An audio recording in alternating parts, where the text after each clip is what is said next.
Hello प्यारे बच्चों आज हम समझेंगे रक्त और लसिका में अंतर के बारे में। 10 अंतर आपको बताएंगे, बहुत ही जल्दी बताएंगे क्योंकि मशीन चलने वाली है, फिर अधिक आवाज़ आएगी। तो प्यारे बच्चों लाइक सब्सक्राइब कमेंट शेयर अवश्य कर देना।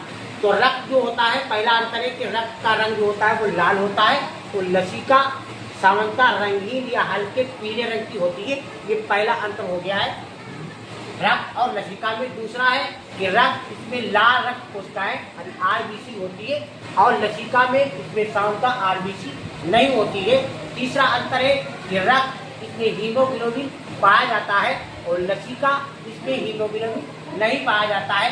चौथा अंतर है कि रक्त और इसमें प्लेटलेट्स पर्याप्त मात्रा में होते हैं और लसिका इसमें प्लेटलेट बहुत कम मात्रा में नहीं के बराबर होते हैं। पांचवा अंतर है प्यारे बच्चों, रक्त में प्रोटीन की मात्रा अपेक्षाकृत होती है और लसिका में प्रोटीन की मात्रा कम होती है। यानी रक्त में जो प्रोटीन की मात्रा होती है अधिक होती है और लसिका में प्रोटीन की मात्रा कम होती है। छठा है कि रक्त प्रवाह का जो है धमनियों, शिराओं और केशिकाओं में होता है और लसिका वायुओं में बहती है।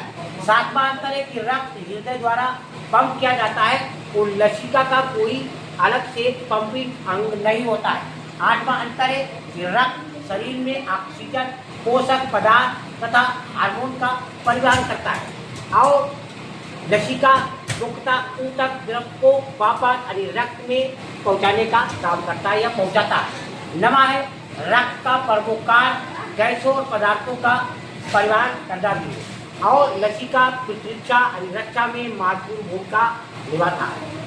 10वां है कि रक्त का थक्का जो रक्त होता है वो थक्का बनाने की क्षमता रक्त में अधिक होती है और लसिका में थक्का बनाने की क्षमता कम होती है। तो प्यारे बच्चों ये 10 अंतर है रक्त और लसिका में। लाइक और कमेंट शेयर अवश्य।